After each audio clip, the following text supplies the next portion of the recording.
नमस्कार। आपका अखबार के इस अंक में आपका स्वागत है। मैं हूं प्रदीप सिंह। उत्तर प्रदेश के मुख्यमंत्री योगी आदित्यनाथ आजकल सूत्रों में बोल रहे हैं और उनके सूत्र जो हैं वो किसी ब्रह्मास्त्र से कम नहीं है। आज मैं इस कार्यक्रम में 3 उनके ब्रह्मास्त्रों की बात करूंगा जो उन्होंने पिछले कुछ दिनों में चलाए हैं। लेकिन उससे पहले समझिए कि सोमवार को जब उत्तर प्रदेश विधानसभा में वो बोल रहे थे, उसके अर्थ को और उसके संदर्भ को दोनों को समझिए।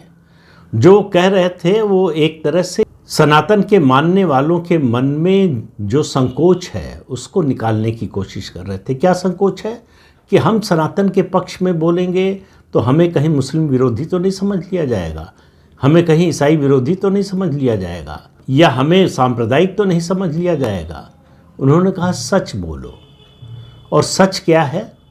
उन्होंने इस देश का सच बताया। और मैं मानता हूं कि उन्होंने सोमवार को जो कुछ कहा, उन्होंने भारत की राजनीति का एक तरह से एक्सप्रेस वे तैयार कर दिया कि देश की राजनीति चलेगी तो इसी एक्सप्रेस वे पर चलेगी।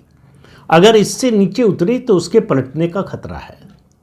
तो अगर देश की राजनीति को निरंतर आगे बढ़ाना है, देश की संस्कृति को बचाना है, देश का सांस्कृतिक पुनरुत्थान करना है, अगर अपनी खोई हुई विरासत को हासिल करना है, तो अपनी खोई हुई विरासत को हासिल करने का मतलब किसी के विरोध में होना नहीं है। हम हिंदुत्व की बात करें तो इसका ये मतलब नहीं कि हम किसी का विरोध कर रहे हैं। हम हिंदुत्व के समर्थन में खड़े हैं, किसी के विरोध में नहीं। तो उन्होंने क्या एक्सप्रेस वे क्या बनाया? उन्होंने कहा ये देश राम, कृष्ण और गौतम के रास्ते पर चलेगा, बाबर और औरंगजेब के रास्ते पर नहीं चलेगा। तो कौन सा रास्ता खुला है और कौन सा रास्ता बंद हो जाना चाहिए, जो बंद हो जाना चाहिए था और अब बंद हो जाएगा, इसकी घोषणा उन्होंने कर दी। और इसके जरिए उन्होंने केवल सनातन के मानने वालों को नहीं, जो अपने को सेकुलर कहते हैं और जो हिंदू विरोधी हैं, उनको भी संकेत दिया कि भूल जाओ कि बाबर जो है और औरंगजेब इस देश की दिशा, राजनीति की दिशा, इस देश की प्रगति की दिशा, इस देश की संस्कृति की दिशा तय करेगा। इस देश की संस्कृति की दिशा राम, कृष्ण और गौतम बुद्ध तय करेंगे। उन्हीं के बताए रास्ते पर ये देश चलेगा। ये उनका तीसरा ब्रह्मास्त्र था।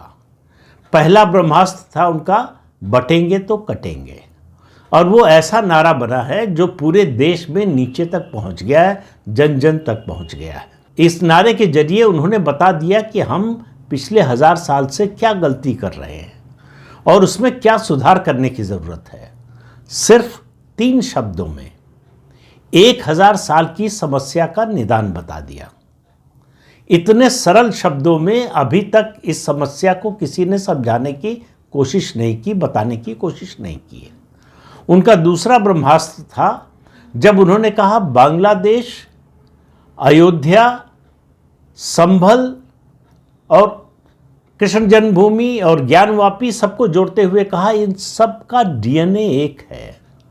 तो जो कुछ बांग्लादेश में जो लोग कर रहे हैं, जिन्होंने अयोध्या में जो किया, जिन्होंने कृष्ण जन्मभूमि पर जो किया, ज्ञानवापी में जो किया और जो संभल में कर रहे हैं, उन सब का डीएनए एक है। तो एक ही हैं वो लोग। तो इन्हीं से सावधान रहने की ज़रूरत है। और उसके साथ साथ उन्होंने ये बहुत स्पष्ट कर दिया कि वो किसी के विरोध में नहीं खड़े हैं अगर वो सनातन के समर्थन में खड़े हैं। तो उन्होंने सवाल पूछा कि भाई आखिर ऐसा क्यों कि हिंदू तीज त्यौहार शोभा यात्रा निकले तो वो मुस्लिम मोहल्ले से नहीं निकल सकती, मस्जिद के सामने से नहीं निकल सकती, अगर निकलेगी तो पथराव होगा। लेकिन कोई भी एक मुस्लिम त्यौहार, तीज त्यौहार बताइए, उनका समारोह बताइए, उनकी यात्रा बताइए जो हिंदू मोहल्ले से निकले या फिर मंदिर के सामने से निकले और उसमें कोई बाधा पहुंचाई गई हो। उन्होंने कहा कि मैं ये जो दोषी है संभल के, उनको बख्शूंगा नहीं, उनको छोड़ूंगा नहीं। एक भी दोषी बचेगा नहीं, लेकिन एक भी निर्दोष फंसेगा नहीं। और उन्होंने कहा कि मैं इसी तरह का सख्त एक्शन लूंगा अगर किसी मुस्लिम त्यौहार के समय पर उसमें व्यवधान या बाधा पहुंचाने की कोशिश होती है। उन्होंने सोमवार को अल्लामा इकबाल, जो दरअसल घनघोर सांप्रदायिक है, जिहादी है, जिसको इस देश में गंगा जमुनी तहजीब जो एक फ्रॉड तहजीब को नाम दिया गया, उसको पूरी तरह से उन्होंने एक्सपोज कर दिया। अल्लामा इकबाल की जो कविता है, शायरी है, उसका अगला अंश जो उसके सांप्रदायिक पक्ष को उजागर करता है वो सामने रख दिया और उन्होंने साफ साफ बताने की कोशिश की और लगातार कोशिश कर रहे हैं कि हम अपनी सांस्कृतिक विरासत को रिक्लेम करने की कोशिश कर रहे हैं। इसका ये मतलब नहीं है कि हम किसी के विरोध में हैं। हमसे जो छीन लिया गया, जो हमारा था, उस पर जबरन कब्जा जिसका हो गया, उसी को छुड़ाने की कोशिश कर रहे हैं। इसके अलावा हमारा कोई उद्देश्य नहीं है। हम किसी के पूजा स्थल, धर्म स्थल या किसी की संपत्ति पर कब्जा करने का कोई इरादा नहीं है और ऐसा होने भी नहीं देंगे, किसी पक्ष की ओर से नहीं होने देंगे। तो योगी आदित्यनाथ ने जो बातें कही हैं पिछले 77 साल से, पुरानी बात छोड़ भी दें, 77 साल से जो एक राजनीतिक माहौल, एक वातावरण बनाने की कोशिश हुई कि अगर हिंदुत्व की बात करोगे, हिंदू धर्म की बात करोगे तो तुम सांप्रदायिक हो, तो तुमको इस पर शर्म आनी चाहिए, हिंदू धर्म की बात मत करो। ये जो लकीर खींची गई थी उसको उन्होंने मिटा दिया कि बात करो और खुलकर करो, जो सच है उसको खुलकर बोलो, सच बोलने में कोई संकोच नहीं करना चाहिए। तो जब उन्होंने संभल के बारे में कहा कि 184 हिंदुओं की हत्या हुई संभल में दंगों में, तो वहाँ विधानसभा में कोई आवाज़ नहीं उठी। समाजवादी पार्टी जो प्रमुख विपक्षी दल है उसकी ओर से भी किसी की बोलने की हिम्मत नहीं हुई। इसका जवाब कौन देगा? इसके लिए जवाबदेह कौन है? संभल में क्यों 184 हिंदू मारे गए और बहुत सारे तो जिंदा जलाए गए? और संभल में जो कुछ हुआ और अब जो हो रहा है, 1978 में जो दंगा हुआ था उसकी भी जांच हो रही है, उसकी भी फाइलें खोली जा रही हैं। जिस तरह से वहाँ से हिंदुओं का पलायन हुआ और वहाँ जो हिंदू धर्म के चिन्ह हैं, जो प्रतीक हैं, जो स्थान हैं, उनको रिक्लेम करने की जो कोशिश हो रही है, जो प्रयास हो रहा है, उसके बारे में भी बताया और बताया कि दंगा क्यों हुआ। उन्होंने कोई लीपापोती नहीं की, ये उन्होंने कोई गंगा जमुनी तहजीब की बात नहीं की। उन्होंने कहा कि शुक्रवार की नमाज से पहले, जुमे की नमाज से पहले और जुमे की नमाज के बाद जो तकरीर हुई मस्जिद से, उसके कारण दंगा हुआ। तो अपने धर्म को लेकर, अपनी संस्कृति को लेकर किसी तरह की हीन भावना मन में रखने की ज़रूरत नहीं है। जिस तरह से योगी जी बोल रहे हैं, मुझे लगता है कि भारतीय जनता पार्टी के अंदर भी बड़े पैमाने पर सफाई की ज़रूरत है। सफाई से मेरा मतलब वैचारिक सफाई। भारतीय जनता पार्टी में जो नए आए हैं उनकी तो बात ही छोड़ दीजिए, उनका तो भारतीय संस्कृति से कोई लेना देना है नहीं, न भाजपा की संस्कृति से, न भाजपा की कार्य संस्कृति से कोई लेना देना है। लेकिन जो पुराने लोग हैं, जिनको बीच बीच में सेकुलरिज्म का कीड़ा काटता रहता है, उनके लिए भी योगी आदित्यनाथ का ये भाषण उनके रोग को ठीक करने वाला, उनका इलाज करने वाला है।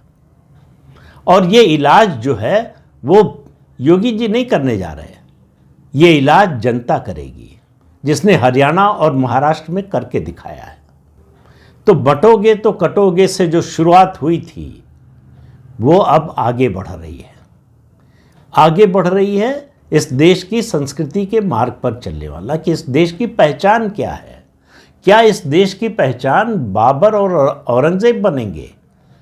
77 साल में पिछले कांग्रेसी इतिहासकारों, बुद्धिजीवियों ने यही बताने की कोशिश की कि राम और कृष्ण बाद में आते हैं, गौतम बुद्ध बाद में आते हैं, गुरु नानक बाद में आते हैं, पहले बाबर और औरंगजेब आते हैं। तो जिस तरह का बाबर और औरंगजेब का महिमा मंडन हुआ, इसकी शुरुआत आज से नहीं हुई। जवाहरलाल नेहरू ने अपनी जो उनकी एक किताब है डिस्कवरी ऑफ इंडिया, उसमें जिस तरह से बखान किया है बाबर का, उसको प्रिंस चार्मिंग कहा है। पहले मैंने शायद आपको बताया था। तो नेहरू की नज़र में बाबर प्रिंस चार्मिंग था, तो जाहिर है कि नेहरू के समर्थकों और उनके जो अनुयायी हैं, उनकी नज़र में बाबर का क्या स्थान होगा, आप कल्पना कर सकते हैं। औरंगजेब के नाम पर, बाबर के नाम पर, अकबर के नाम पर, तुगलक के नाम पर सड़कों का नामकरण हुआ कैसे? आज़ादी के बाद मैं फिर कह रहा हूँ, कई बार ये मुद्दा उठा चुका हूँ, वो कौन महानुभाव थे, उनको एक्सपोज किया जाना चाहिए। उनके बारे में देश को पता होना चाहिए कि ये कौन लोग थे जिन्होंने इस देश के महापुरुषों को छोड़कर आक्रमणकारियों के नाम पर सड़कों के, भवनों के और उसके अलावा संस्थाओं के नाम रखे। ये इस देश की संस्कृति को मिटाने का प्रयास था। इस देश की संस्कृति, सनातन संस्कृति को समाप्त करने का, उसको दबाने का, कभी वो उठ ना पाए उसके बारे में आपको पता। देखिए, ऐसा है कि आपको जिस बात का पता ही ना हो उसके बारे में आप कैसे कुछ बोलेंगे, सोचेंगे, करेंगे? तो आपको जानकारी कहाँ से मिलती है? पुस्तकों से, लेखों से, या इस तरह की सार्वजनिक चर्चाओं से। अगर उससे पूरे विमर्श से ही इस विषय को गायब कर दिया जाए, आपको केवल अकबर, बाबर और हुमायूं और औरंगज़ेब और तुगलक के बारे में पढ़ाया जाए, बताया जाए, लगातार बताया जाए और उनकी अच्छाइयों को बताया जाए, मतलब कहाँ से खोज कर लाते हैं उनकी अच्छाई भगवान जाने। केवल ऐसे ही इन्हीं लोगों को, ये जो कांग्रेसी इतिहासकार और बुद्धिजीवी हैं, उन्हीं को इन आक्रमणकारियों में अच्छाई दिखती है। अपने जो नायक हैं, अपने जो आराध्य हैं, उनमें उनको कोई अच्छाई नज़र नहीं आती है। जो लोग अयोध्या में रामलला के दर्शन करने नहीं जा सकते, उनको दर्द होता है हमास में जो कुछ हो रहा है उस पर, लेकिन उनको बांग्लादेश में जो हिंदुओं के साथ हो रहा है उस पर कोई दर्द नहीं होता है। तो इस फर्क को समझिए, इस सोच के, इस विचार के फर्क को समझिए, तभी आपको समझ में आएगा कि हमारे साथ जो 1000 साल तक गुलामी में हुआ वो तो हुआ ही, आज़ादी के बाद क्या हुआ और क्या करने की कोशिश हो रही थी और उसे किस तरह से बदलने की कोशिश हो रही है। तो ये लड़ाई जो है, ये लड़ाई दो विचारों में है। एक तरफ विचार है बाबर और औरंगजेब का, दूसरी तरफ रामकृष्ण और गौतम बुद्ध का, गुरु नानक का। तो चुनना हमको, आपको है कि किसके रास्ते पर चलना तय करेंगे। क्या बाबर और औरंगजेब हमारा आदर्श हो सकता है? और योगी जी ने किसी को अगर कोई गलतफहमी हो तो ये भी स्पष्ट कर दिया, कहा कि ये देशी और विदेशी मुसलमानों का झगड़ा है। उन्होंने कुंदरकी का उदाहरण दिया, उन्होंने संभल का उदाहरण दिया, दूसरी जगहों का उदाहरण दिया। तो मुसलमानों को भी बताने की कोशिश की कि जो यहीं के हैं, जो भारतीय हैं, किसी कारण से उन्होंने अपना मजहब बदल लिया। उनके पूर्वज रामकृष्ण और गौतम बुद्ध और नानक हैं, उनके पूर्वज बाबर और औरंगजेब नहीं हैं। तो ये कोई सांप्रदायिक भाषण नहीं था, ये संप्रदायों के बीच में विद्वेष पैदा करने वाला भाषण नहीं था, ये जोड़ने वाला भाषण था, ये चेतावनी देने वाला भाषण था कि बटोगे तो कटोगे। तो योगी जी ने एक इतनी बड़ी लकीर खींच दी है, हिंदुत्व की लकीर, कि इसको छोटा करना, इसको मिटाना किसी के वश की बात है नहीं। उन्होंने हिंदुत्व के गर्व की, सनातन धर्म पर जो हमें गर्व होना चाहिए, उसकी पुनर्स्थापना का एक राजमार्ग प्रशस्त कर दिया है। अब इस पर केवल हमको चलना है। और वो जो सूत्रों में बात कह रहे हैं, बड़ी गहरी बातें कह रहे हैं, और उनको मालूम है कि सार्वजनिक जीवन में बहुत गूढ़ बात कहने से बात नीचे तक पहुंचती नहीं है, तो इसलिए बड़ी सरल भाषा में कहते हैं। 3-4 बार कह चुका हूं, फिर कह रहा हूं। असेंबली में मुख्यमंत्री बनने के बाद उत्तर प्रदेश विधानसभा में अगर वो ये कह सकते हैं कि मैं हिंदू हूं, मैं ईद नहीं मनाता, तो उसी दिन से उन्होंने स्पष्ट कर दिया था कि उनका रास्ता क्या होगा। उन्होंने बता दिया था कि वो पॉलिटिकली करेक्ट होने वाले नेताओं में से नहीं हैं, वो आधी उधर की आधी उधर की बात करने वाले नेताओं में नहीं हैं। वहाँ कोई कन्फ्यूजन नहीं है उनके पास। उनकी नीति, उनका विचार, उनका दर्शन और उनका मार्ग बिल्कुल स्पष्ट है। और वो आज से नहीं है, जब से वो सांसद बने हैं कम से कम, तब से स्पष्ट है। चाहे लोकसभा में उनके भाषण को देखिए, लोकसभा के बाहर उनके भाषण को देखिए, अब मुख्यमंत्री के रूप में उनके भाषण विधानसभा उसके बाहर देखिए, स्पष्टता आपको बड़ी साफ नजर आएगी, कोई कंफ्यूजन नहीं नजर आएगा। वो संतुलन बनाने की कोशिश नहीं करते सिर्फ संतुलन बनाने के लिए। वो ये कोशिश नहीं करते कि हमने इनके पक्ष में ये बात बोली तो थोड़ी उनके पक्ष में भी बोल दे, जिससे जो है ऐसा लगे कि जो है हम किसी एक पक्ष में नहीं खड़े हैं, वो साफ साफ कह रहे हैं कि हम एक पक्ष में खड़े हैं, और वो पक्ष है सनातन संस्कृति, इस देश की संस्कृति, इस देश की जो ऐतिहासिक विरासत है उसके पक्ष में खड़े हैं। अगर हमको कोई किसी के विरोध में मानना चाहे तो मान ले, लेकिन हम किसी के विरोध में नहीं हैं। हम अपने देश की संस्कृति, अपने धर्म के साथ खड़े हैं, और ये सच्चाई ऐसी चीज़ है जो आम लोगों को सबसे ज़्यादा पसंद आती है। नेता जब दो मुँहेपन से बोलता है तो लोग समझ जाते हैं कि इनकी नीयत ठीक नहीं है। योगी जी की नीयत पर कोई सवाल नहीं उठा सकता। उनके बारे में कोई ये नहीं कह सकता कि ये केवल राजनीतिक फायदे के लिए या वोट के लिए ऐसी बात बोल रहे हैं। वो इस बात की परवाह किए बिना बोल रहे हैं कि इससे वोट का फायदा होगा या नुकसान होगा। तो ऐसा क्यों कर रहे हैं? राजनीति में है, सत्ता की राजनीति में है, सांसद भी बने, विधायक भी बने, मुख्यमंत्री भी हैं, फिर ऐसा क्यों कर रहे हैं? सिर्फ इसलिए कि जिस पद पर हैं और जिस पर रहे हैं उस पर बने रहने का कोई मोह नहीं है, उससे उनका कोई ऐसा लगाव नहीं है कि जिसको छोड़ने पर उनको कष्ट हो, जिसको छोड़ना उनके लिए संभव ना हो। तो ये जो निरासक्ति का भाव है उनमें, वही उनको ईमानदारी से ये सच बोलने के लिए प्रेरित करता है, वही उनकी प्रेरणा का स्रोत है। तो ऐसे नेता आसानी से नहीं मिलते। ऐसे नेता सदियों में कभी आते हैं जो अपने निजी स्वार्थ, अपने निजी लाभ हानि की चिंता किए बिना, उसकी परवाह किए बिना, जो सच है, जो उनको सच लगता है, ये भी आप कह सकते हैं कि ये उनका सच है, लेकिन उनको जो सच लगता है और जो ऐतिहासिक और तथ्यात्मक रूप से सच है, वही वो बोल रहे हैं।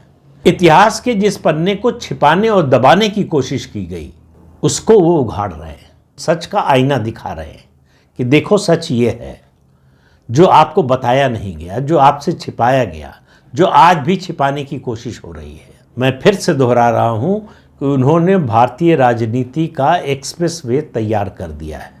इस मार्ग से विचलन का जोखिम उठाने का साहस कोई नहीं कर पाएगा। जो करेगा ऐसा, उसको सबसे पहले आम लोगों का सामना करना पड़ेगा। तो जो इसके लिए तैयार हो वो जोखिम उठाए। तो इस अंक में इतना ही। अगले अंक में फिर मिलेंगे किसी नए मुद्दे के साथ। तब तक के लिए अनुमति दीजिए। आपसे अनुरोध है कि चैनल देखिए, शेयर कीजिए, लाइक कीजिए और सब्सक्राइब ज़रूर कीजिए। नमस्कार।